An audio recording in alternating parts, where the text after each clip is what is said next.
Welcome to Storytimer. Jerry Michael Bayles, Jr. Jerry Michael Bayles, Jr. was a paperboy for the Indianapolis Star newspaper. He was 10 years old in 1970 and looked quite a bit like a young Ron Howard from the Andy Griffith Show with his red hair. He was born on October 18, 1959, to Lucille and Jerry Bayles. They had a big family of 5 children altogether. In 1970, they lived at 3028 Jackson Street in Indianapolis. That's on the southwest side of Indianapolis. He went by the nickname Mike. On Saturday, October 3, 1970, he was up early and on his paper route. He had delivered 2 newspapers and was last seen about a block away from home at 12 South Harris Avenue. His bike was found there by the homeowner. That man called the Star's circulation department, as all of the newspapers were still there in the bag as well. The paper then called the Bayles home, and so Mike's parents and older brother proceeded to deliver the rest of the papers on the route. I imagine that they thought Mike was goofing off somewhere. Maybe they thought he was too young for a paper route after all, or they were just too stunned. But Mike was not loafing. He wasn't at a friend's house. His family was unable to find him anywhere. They had followed his whole paper route, delivering the Star for him after all. One can only imagine their growing anxiety as they completed this task. They called police to report him missing at 8 a.m. As the neighborhood awoke to the news of their missing paperboy, someone called police with a tip. They had witnessed an abduction. They said they saw a car pull out of an alley and block the street. They said a man in his 20s with dark hair had gotten out of the car and was dragging a boy. The witness said another man was in the car as well.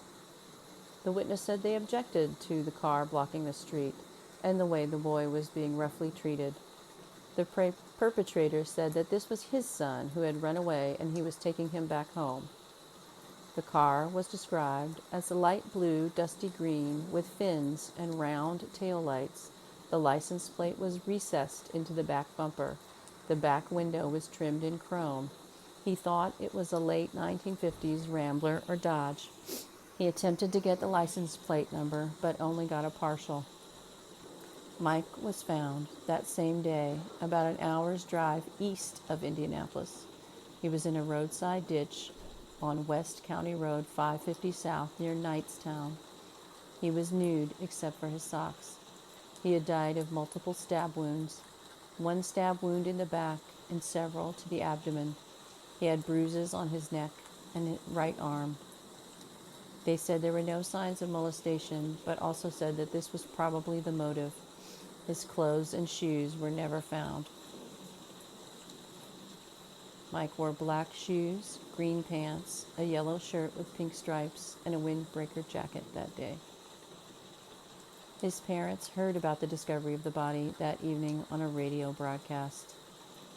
The Star immediately went into action soliciting tips. In the Sunday edition on October 18th, which was Mike's 11th birthday, the paper put out an appeal for tips and information leading to the arrest of the suspects. They published a sketch of the suspect that the witness spoke with. Suspects were questioned. One 47-year-old man who had been accused of molesting 2 Star newspaper boys in the year before was brought back from Bowling Green, Kentucky. He passed a polygraph examination. All the other suspects that were questioned were also given polygraph examinations, and polygraph examinations were used to clear those suspects. Police wondered why the suspects would go so far out of town to dump the body. They wondered why they went all the way across Indianapolis, through all of that town with the risk of being spotted, instead of going west and getting out of town more quickly. I have this theory of away. What direction feels like away to you? If you leave your house and you imagine going very far away, what direction would you go? For me, it is always west. As a kid, getting on the interstate and heading west always seemed the direction of going far, far away. Did the suspects live in Indianapolis? and going east felt like far away and an opposite direction from home and where they might be spotted and recognized? Did they live outside of Indianapolis, west of Indianapolis, and going west felt too close to home?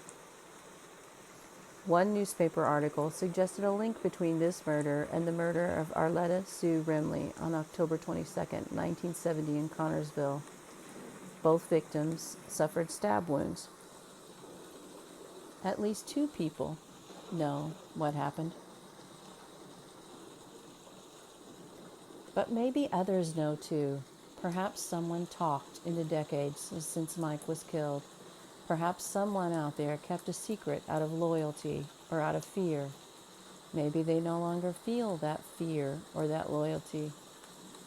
Mike Bayles was 10.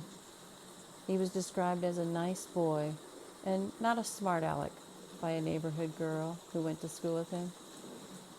When he was murdered, he was looking forward to his 11th birthday in just a few weeks.